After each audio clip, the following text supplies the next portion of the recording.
And we are back. Welcome back, everyone. Welcome back to the Santa Cruz Highball Weight Weenie series we've got going on here. Has been a while since I've posted. My broken shoulder kept me out of action for a while. We moved houses. I got married. All cool things except for the broken shoulder.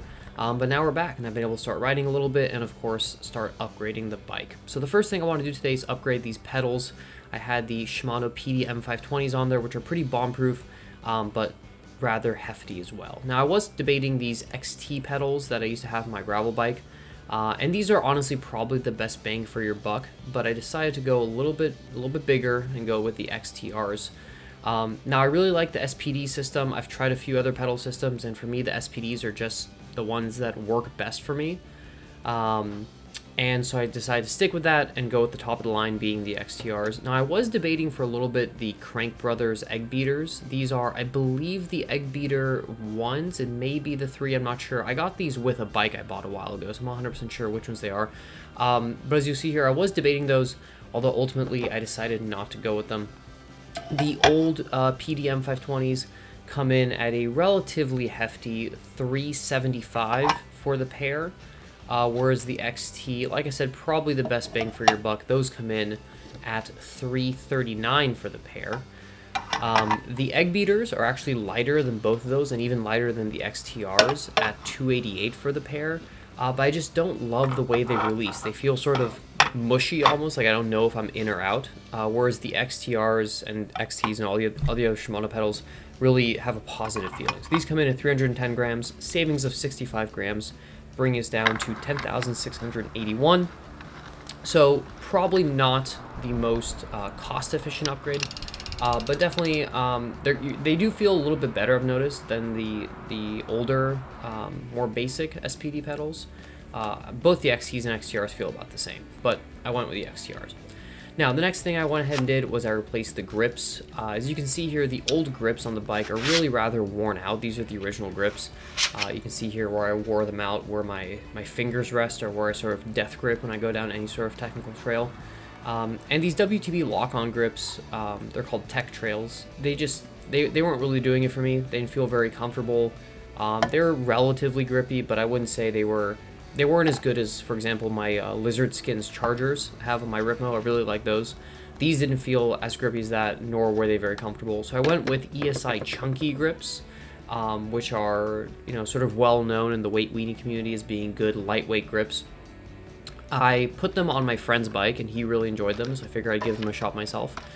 They're supposed to be only 60 grams for the pair, although as we'll see here in a second, that's actually not accurate because they don't include the caps, which obviously you're going to use. So they come in at about 70 grams or 69 grams.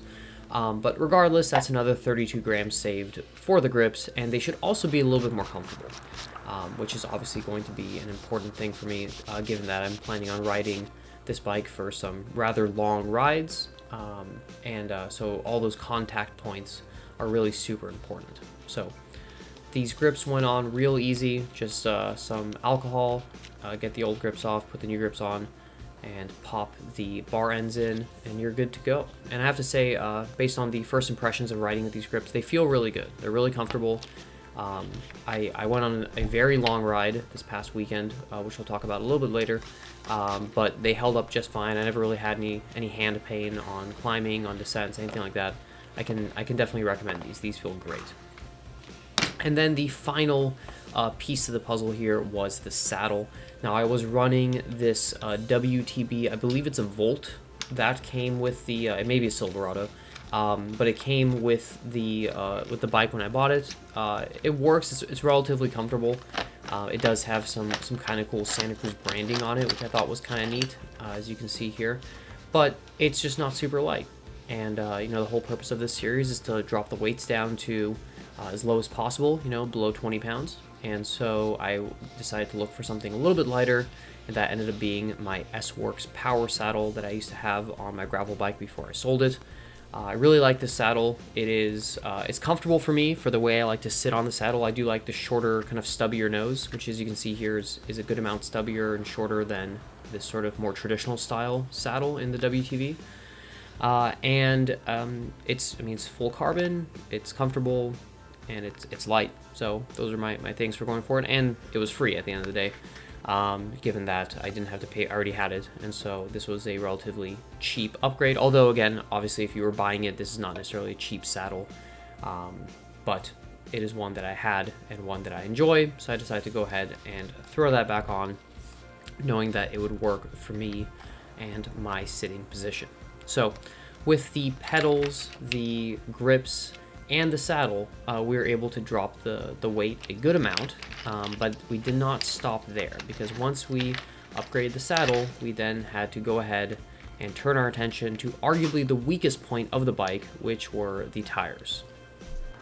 Okay, so we are going to be replacing these Maxxis Aspen tires that the bike came with, for a couple of reasons. One is, well, the first one is that they're really just pretty worn. They're not terribly worn, they're not like slick yet, but you can kind of see here the center knobs especially, they're just worn down, right?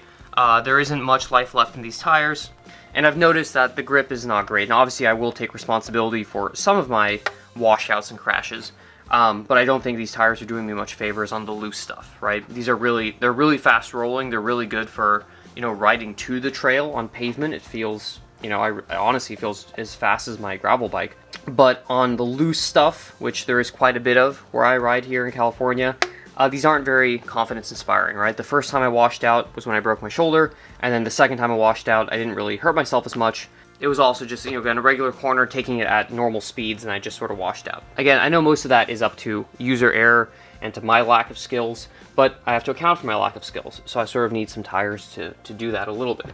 So I've got two options that I'm considering here. First up, we have the Kenda Booster Pros, and then the second option we have is the sort of tried and true Vittoria Mezcal on the back and Barzo on the front. I got both these tires when I was sort of in different stages of thinking, right? These I got when I was on the full, you know, weight weenie, shed some grams stage, and then these were after my second washout where I was like, screw it, I'm gonna go full grip for at least XC wise. But now I'm sort of, you know, in between. I will go ahead and say right now, I'm leaning towards the boosters because I want to see how they are. I've heard that a lot of people on the World Cup circuit, cross-country World Cup circuit, ride these, and those guys ride some pretty gnarly stuff. These obviously will have more grip, but they will weigh a little bit more, and they're going to be a little bit draggier. But I am going to go with these for now. So these boosters, these Kenda boosters, they've gotten really good reviews. They're sort of they're not, you know, Kenda's not a newer company. They're a very established company, but these Booster Pros are sort of a newer tire on the World Cup circuit, and they've gotten really, really good reviews from the people who ride them. And, you know, you can kind of see there are some similarities between the boosters and the Aspens. So, again, a somewhat similar center tread, right? Very similar here. The knobs on the boosters are definitely more aggressive, right? See here, there's definitely a, you know, there's definitely a difference, right? As you can sort of see here. Put a little bit closer to the camera. So these should still give me good grip. I should be good to go. So I'm gonna give these a shot, see how they are. If they're great, then great. If they're terrible, then they're terrible, right? Let's get some weights real quick. Let's start off with the outgoing tires. These are the Aspens. Now, these do have some built-up sealant on them. I try to get off as much of it as I could. I'm sure it'll add a few grams. Let's say, you know, 10, 20 grams of sealant. That's, you know, we'll account for that. So, let's see here.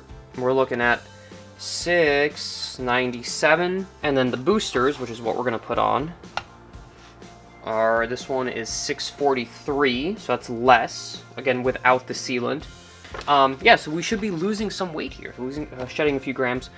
Let me just do this calculation again real quick here. So 697 versus 643. So we're losing 54 grams a side. So over 100 grams between the two tires. So that's really awesome. In the end, I was really happy with my decision to go with the Kenda Booster Pros.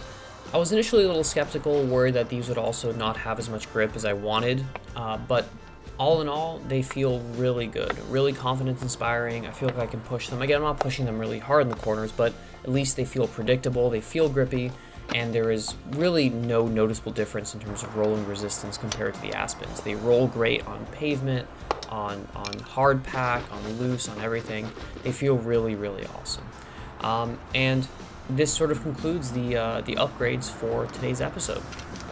Now, I do feel like overall we were able to shed a significant amount of weight and also make sort of the tactile parts of the bike, you know, what you sit on, what you touch with your hands and feet, and obviously what the bike touches the ground with, we made those all better. We're able to shave 266 grams off the weight, and we're now down to a total of 10,478. Over this weekend, I put the bike through the ringer on the Bay Area Big Epic ride. It's about 85 miles, 10,000 feet of climbing, and it handled everything I threw at it. Loose rocks, fire road descents, fire road climbs, single track descents. It was an awesome ride. The bike was awesome, and I can't wait to keep upgrading the bike. Thank you to all of you for following along with the video. I hope you guys enjoyed, and I'll catch you in the next one.